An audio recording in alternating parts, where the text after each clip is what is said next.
NCAA Women's Basketball Division II Elite Eight pre-tournament press conference. Joined with Jenny's basketball head coach Dave Slifer. Coach, what does it mean to you and your team to advance to the Elite Eight in a year like 2020-21 has been?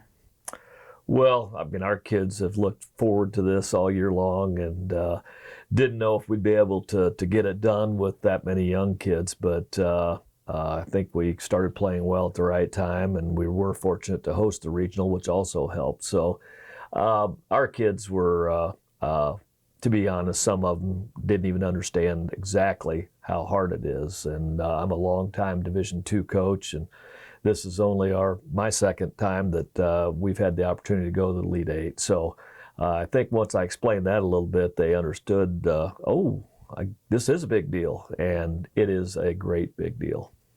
Do you think that sort of naivete helped them out, as freshmen, and what have been some of the other keys to your success this season? No, it has been. They had no idea what they were getting into, and we had to explain the conference tournament, the region tournament, how it kind of all works, and we had to do it multiple times because they didn't quite understand it. So after we won the regional, they said, "Now this is a bigger deal than the conference tournament, right?" Yes, it is, and we'd have liked to have done a little better in a conference tournament. We did not.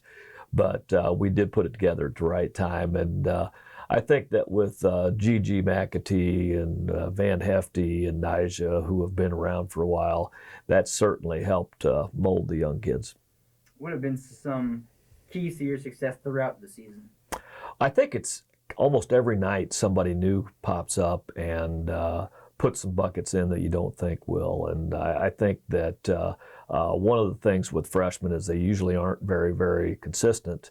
And we've been fortunate in that most nights somebody steps up to the plate and gets the job done. And so like in the region tournament, the last two games, Brooke Littoral just found her stroke and put the ball in the hole and got a bunch of rebounds. Olivia has been very consistent, our point guard, and she's done a very good job. But our older kids played well enough, and I thought Van Hefty had a really good championship game. Gigi's solid, and Nija didn't shoot the ball real well in the championship, but she has been a double-double every night.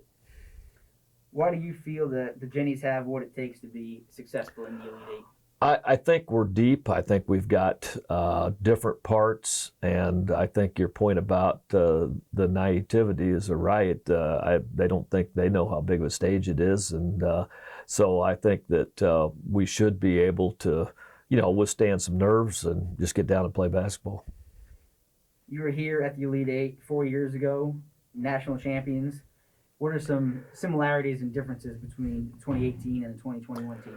Well, unfortunately, there's been a lot of similarities, and I guess I'll say it's fortunate, but we got beat in 18 in the quarterfinals by a 9 seed from our conference, took a couple days off, and then got to go to Sioux Falls for the regional and the Elite Eight. So we enjoyed Sioux Falls and got to know a lot of restaurants there. Same thing happened this year. We had some issues in the quarterfinals. Washburn played well. We didn't. They won. They got to advance.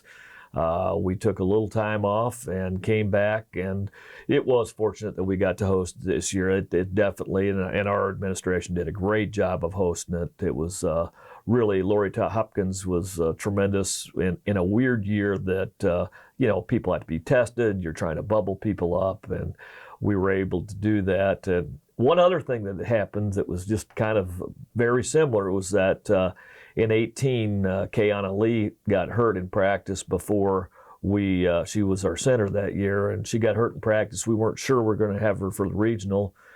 She did play. She played well, and we ended up winning the regional. Nija Collier on a Sunday night before the regional started tweaked her knee and didn't practice all week, came out at the regional and played good basketball, and hopefully that we can continue that on to the Elite Eight. Yeah, you mentioned her name before. The only student athlete who was on that 2018 team that is still here today is senior Gigi Mcatee.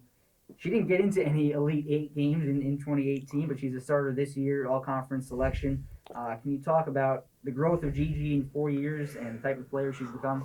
Well, one of the great things about 2018 is that we had a squad that we played 8 or 9 kids, and everybody was all in. There wasn't any complaining about at the end of the bench that, hey, I'd rather go on spring break or I'd want.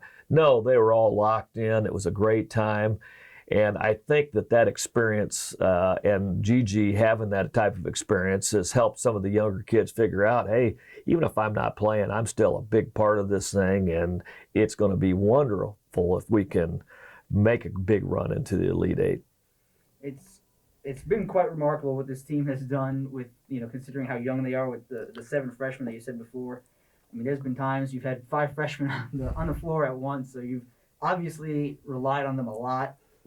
What is it about this particular group of freshmen that has them already succeeding in big games? Well, we knew when we recruited them, and I got to give kudos to Coach Nick, our assistant, who was named the WBCA Division II Assistant Coach of the Year, Kinsey Costas. They were on the road recruiting a lot, and we just had a wonderful class that we signed. And so those kids have all played AAU ball. They've played, the state tournament games, and so they're used to having some pressure, and they're still learning how to do things in the college game. But that's kind of where we feel like that we knew that we had good kids coming in, and we were able to just use some of our vets to help them through.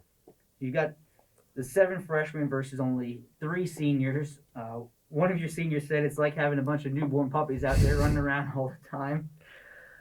Sometimes you just kind of luck out with who your seniors are when you welcome in a new freshman class. Has this been the right group of seniors to lead this large freshman class? Oh, absolutely. And with the NCAA saying, hey, you've got another year eligibility, well, we've got one kid that's trying to get into med school, Gigi. Vanny's trying to get in law school. Hopefully Nigel will come back and play another year. But, they have done a great job of just mentoring the youngsters so that they're able to kind of understand just kind of what's going on, how you're supposed to act, how you're supposed to feel. And they've been there before, so that certainly helped. What are you looking forward to in your upcoming matchup with Belmont Abbey? Well, I tell you what, the numbers that they put out there are scary. They shoot the ball better than anybody in the country. And so we've got to do a good job of making sure that they earn those points. But I've got an analytics guy from across campus that has done some work. And whenever he gave me the scouting report on Belmont, he just goes, wow, they are the best shooting team in the country. Coach, thank you very much for your time. Good luck this week.